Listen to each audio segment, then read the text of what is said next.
The desert stretched endlessly beyond the cracked windshield, heat waves rising in mirage-like currents across the badlands of Dry Creek County.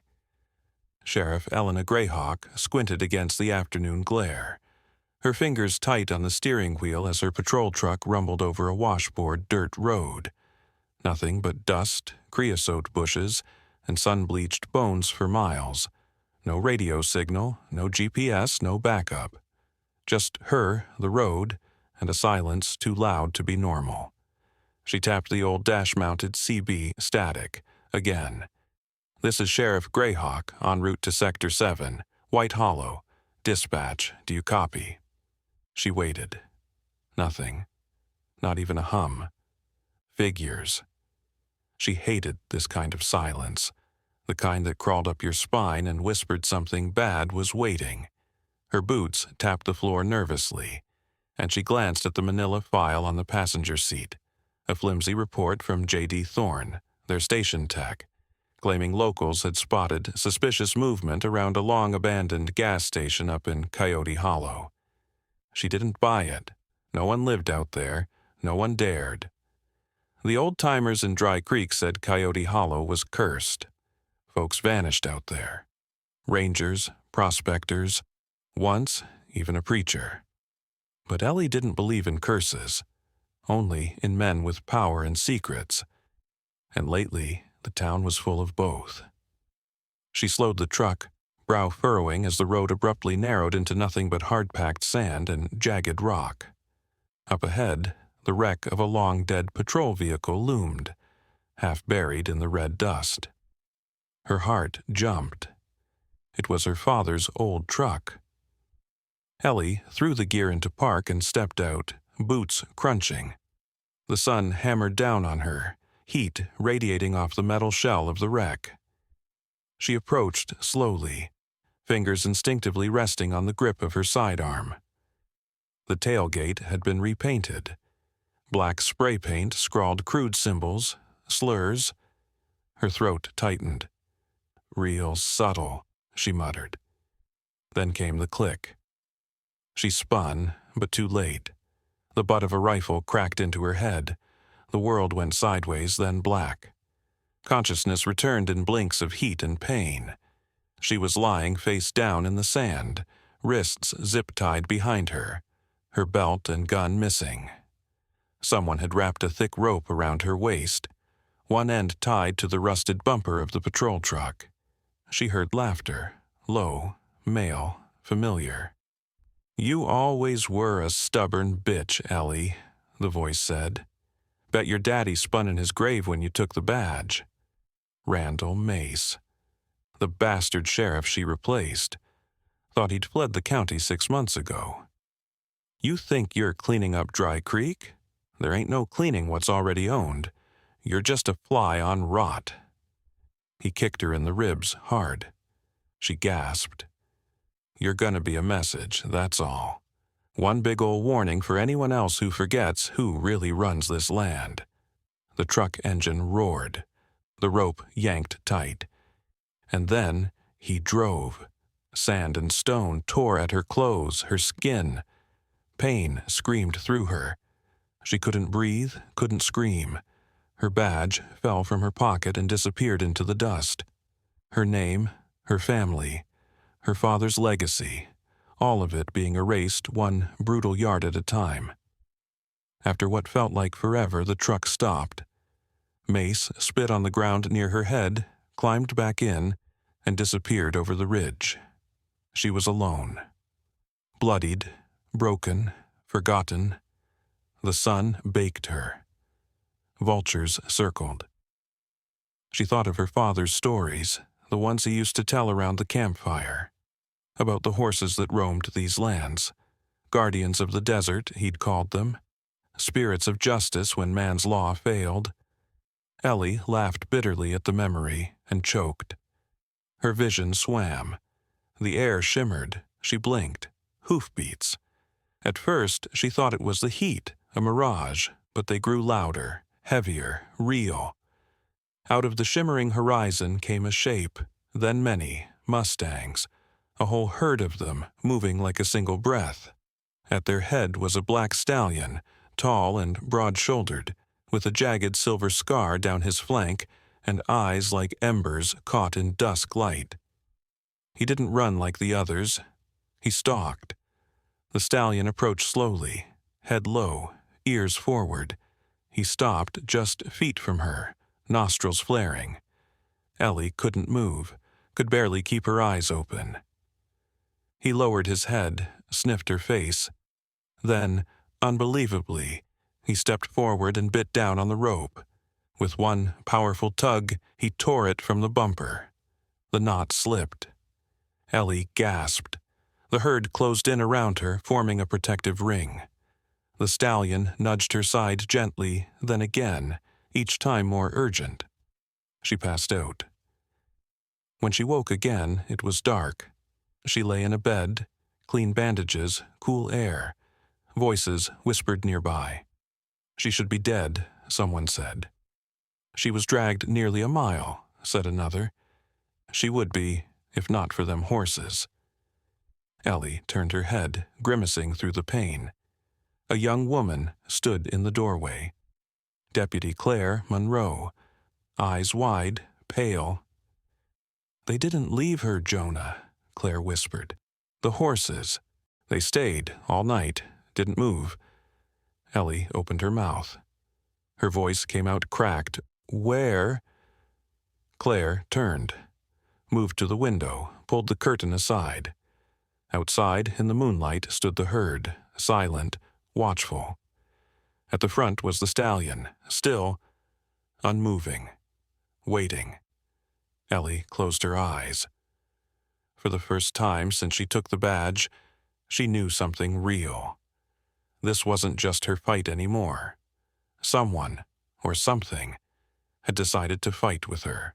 The scent of antiseptic and desert sage hung in the air as Sheriff Elena Greyhawk stirred under crisp white sheets. Every movement shot pain through her ribs, her back, her face. But she was alive, somehow.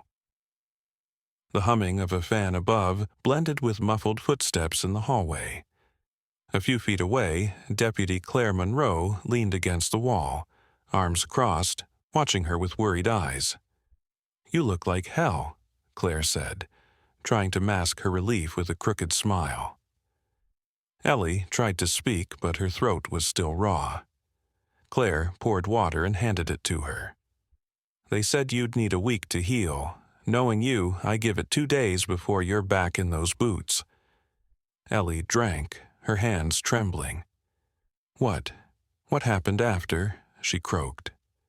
Claire hesitated. "After Mace left you out there, those horses came. Locals said they heard hoofbeats, then saw the herd lead you back down the ridge. You were bleeding out, Ellie, but they didn't let you go. Not once." Ellie blinked at the memory, the scarred stallion, the others forming a wall around her.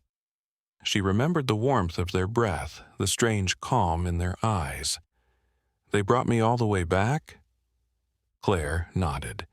"To the edge of the clinic. Then they just stayed. We tried to move them off, spook them away, wouldn't budge."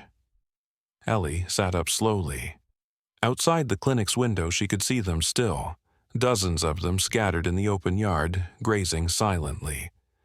But at the front stood the black stallion, watching the building, his posture unmoved, almost like a sentinel. "Has anyone tried to tag them? Herd them off public land?" Ellie asked. "No one dares," Claire replied. "Old folks are saying it's the ghost herd, that they protect their own. People are scared, and in awe." Ellie looked down at her hands, bandaged but still trembling. "Why me?" Maybe they saw something worth protecting. Later that day, Ellie hobbled into the sheriff's office, against medical advice. The building felt smaller now, more fragile, like it couldn't hold the weight of the truth anymore. She sat heavily in her chair, facing a warped bulletin board with peeling flyers and crime scene photos. One had her name on it. "Missing, Sheriff E. Greyhawk." She tore it down. "J.D.," she said without turning. "Get in here." The station's tech officer shuffled in, glasses crooked, coffee in hand. His smile was forced, like he'd practiced it. "Glad to see you walking again, Sheriff. That was one hell of a fall. Cut the crap. I want the original dispatch order you filed for my patrol last Thursday." He blinked. I already turned that in to Deputy Monroe. The original, J.D., not the doctored one. J.D. hesitated. His fingers twitched. I'm not sure what you're insinuating."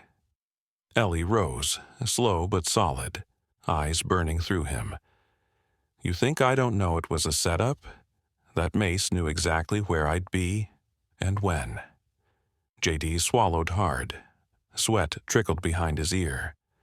"Sheriff, listen. He came to me weeks ago. Said if I didn't help, he'd come after my family. I got kids, Ellie. I didn't want to hurt you."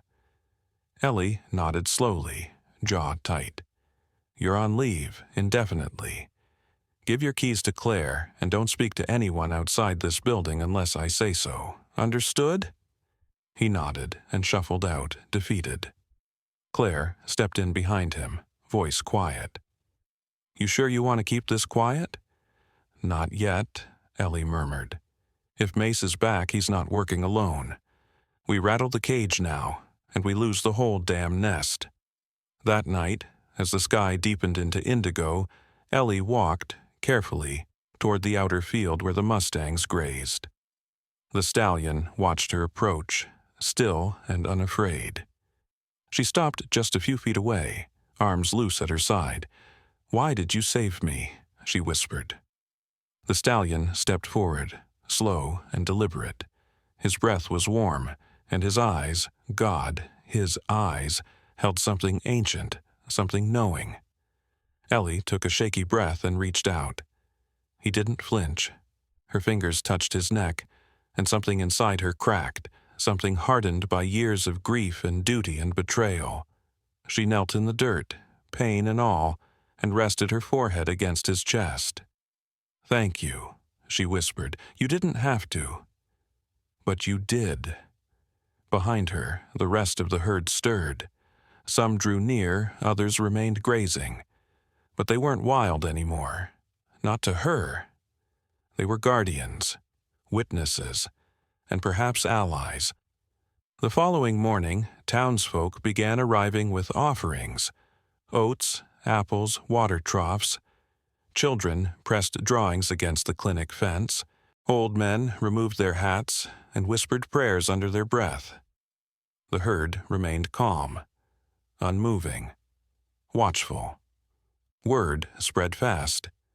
People from outside Dry Creek started driving in. Photographers, journalists, biologists.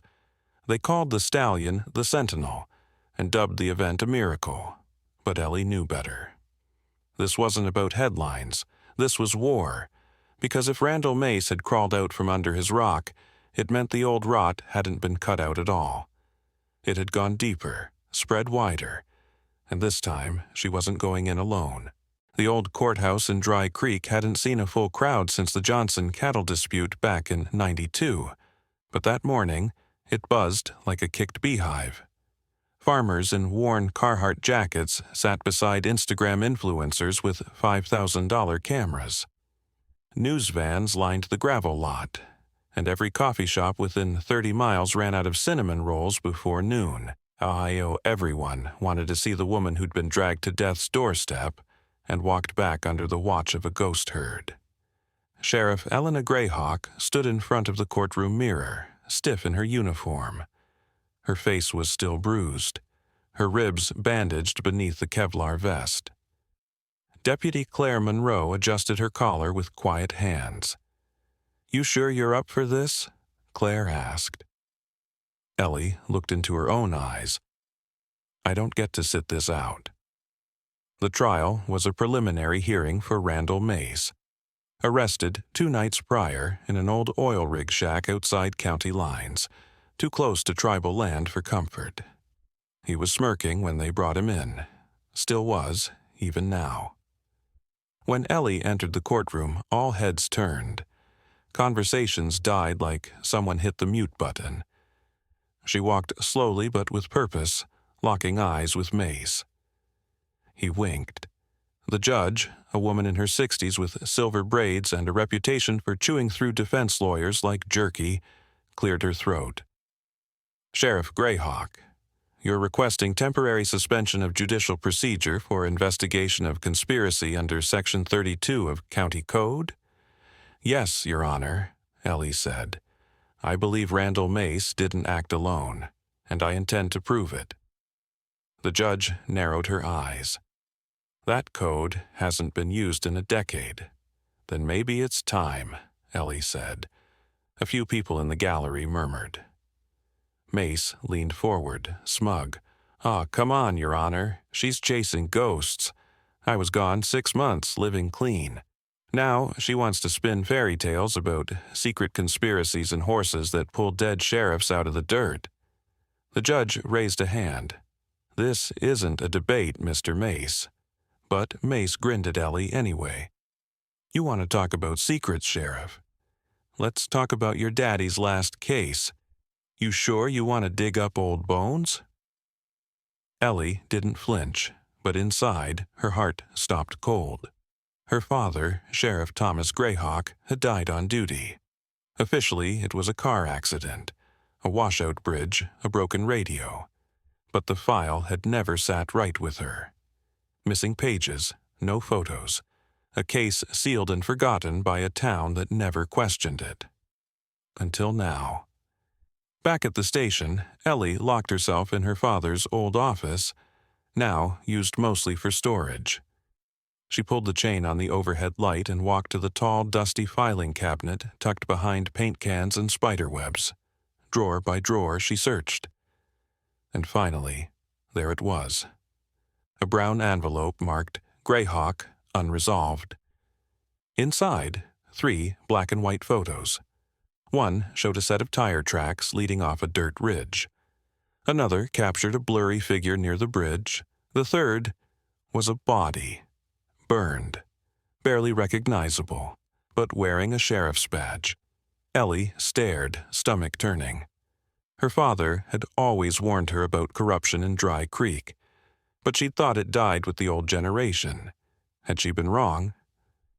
Find something? Claire asked, stepping in quietly.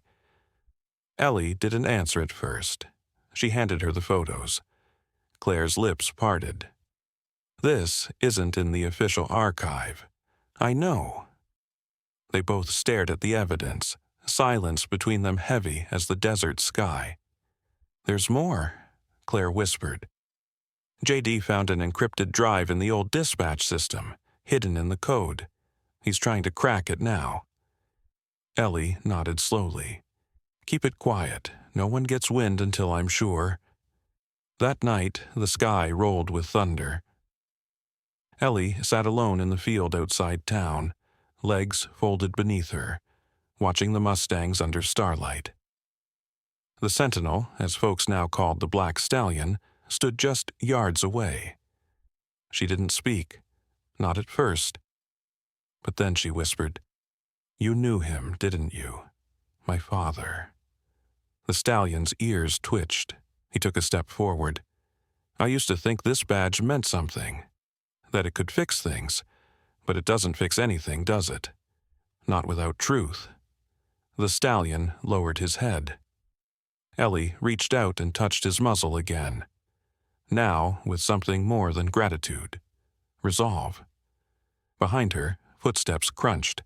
It was JD, sweat dripping from his forehead, breath ragged.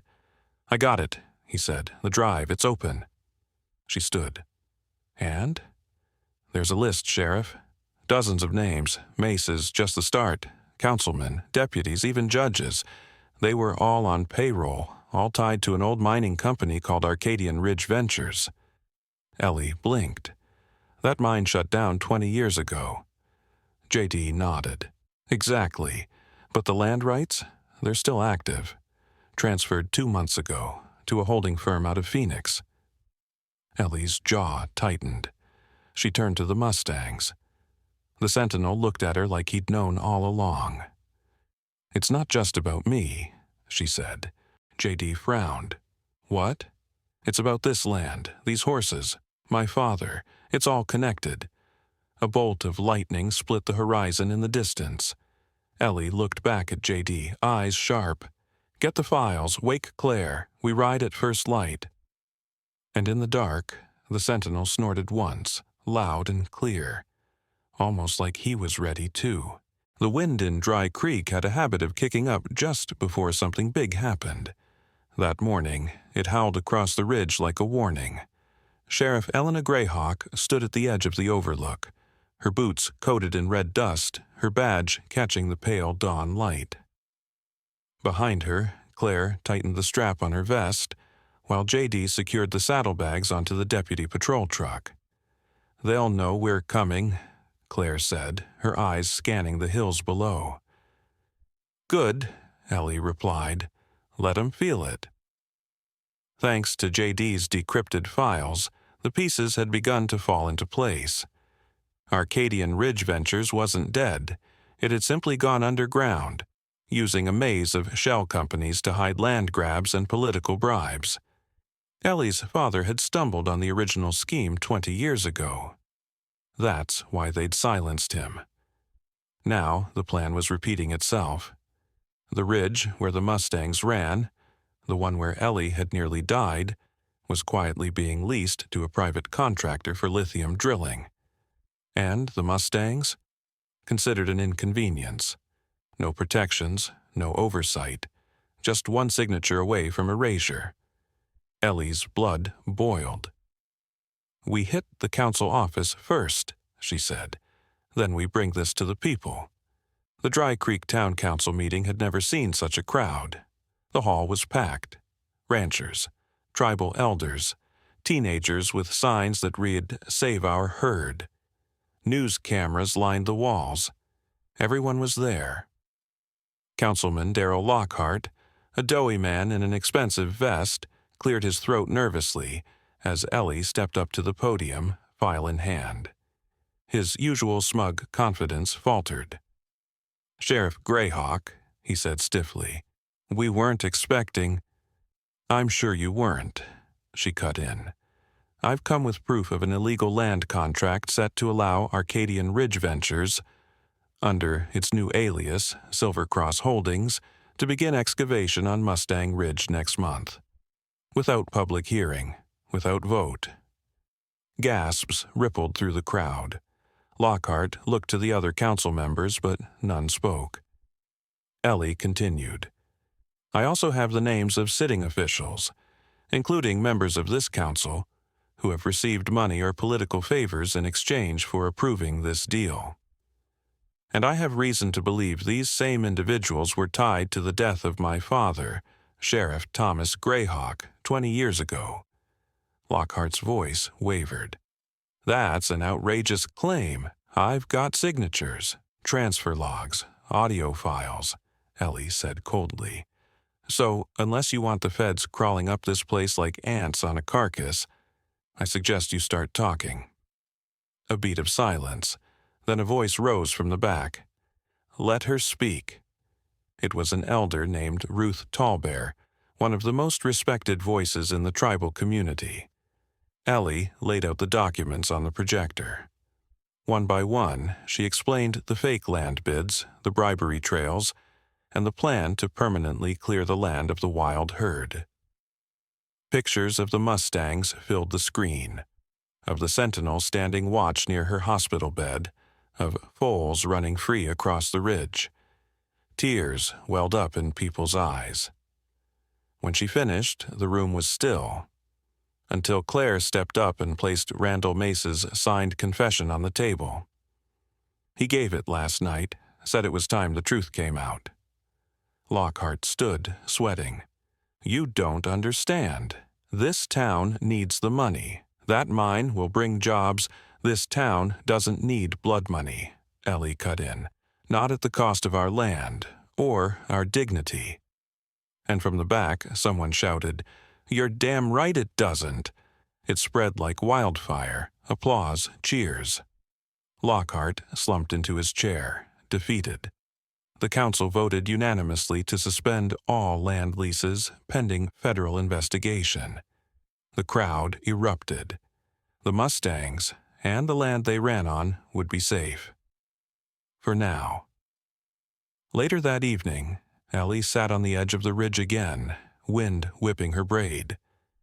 Claire joined her, holding 2 coffee mugs. "They're calling you the Mustang sheriff on the news," she said. Ellie smirked. "Could be worse." "You think this is really over?" Ellie took a sip of her coffee. "Not by a long shot. We stopped one storm, but storms come back. Below them, the herd moved like shadows. The sentinel stood tall among them, framed by the glowing horizon." "You ever wonder why he saved you?" Claire asked. "I used to," Ellie said, "but not anymore." She looked down at the herd, at the land that had nearly taken her life, and somehow given it back. They don't just protect themselves, they protect what's good, what matters. And sometimes they remind us who we are. A rustling behind them drew their attention. It was Ruth Tallbear. "You have visitors," she said, gesturing toward a small group of children from the reservation. They stood holding hand-painted signs and bags of apples and oats. They wanted to see the horses. Ellie smiled. "Let's show 'em the way." And as they walked, the wind carried a low rumble across the hills. Not thunder, but hooves. A reminder that some things still run wild, still watch, still wait. The first snow came early that year. A light dusting swept across Mustang Ridge like powdered sugar, clinging to the sagebrush and crowning the red rocks with a quiet stillness.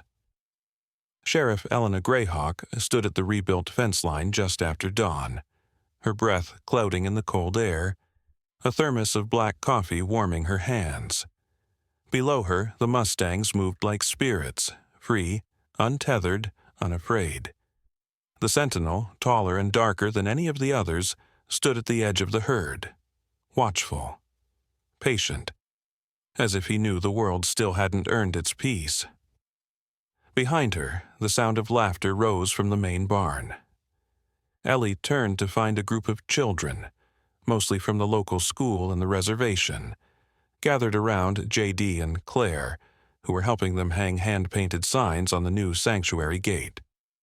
"Dry Creek Mustang Refuge," one read, letters bold in red and blue. Another had a child's drawing of Ellie in her uniform, a Mustang behind her, a badge that read HOPE. Ellie chuckled, then walked over. "Careful," she called, "or you'll have me crying in front of a dozen 6-year-olds. Claire smirked. "We've seen worse." J.D., holding a tiny bucket of nails, grinned. "They want to name the newest foal after you, little Ellie." Ellie raised a brow. "I'd rather she have a shot at a normal life." A girl named Aubrey, no older than 7, tugged on Ellie's jacket. "Sheriff, is it true your daddy used to ride with the horses too?" Ellie crouched beside her. "He did," she said softly.